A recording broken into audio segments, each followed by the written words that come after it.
अस्सलाम वालेकुम, आप देख रहे हैं वर्ल्ड उर्दू न्यूज़। खबर शामिल करते हैं पंजाब से। मोहम्मद उस्मान सुलहरिया की रिपोर्ट के मुताबिक गवर्नर पंजाब सरदार सलीम हैदर खान की लाहौर रेलवे स्टेशन आमद। गवर्नर पंजाब ने ट्रेन में लाहौर से इस्लामाबाद का सफ़र भी किया।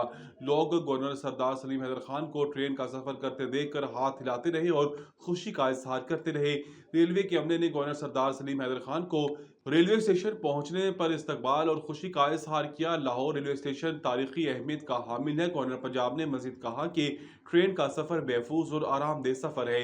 वक्त के साथ साथ ट्रेन के सफ़र को मियारी और असरी तकाज़ों के मुताबिक आरामदेह बनाया गया है। ट्रेन का सफ़र बहुत महफूज है।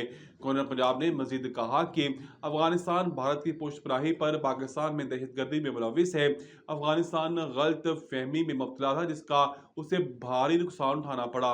ऑपरेशन गज़बुल हक शानदार कामयाबी से जारी है। पूरी कौम अपने पाक अफवाज के साथ खड़ी है। अफगान हुकूमत को पाकिस्तान और दहशतगर्दों में से एक का इंतखाब करना होगा।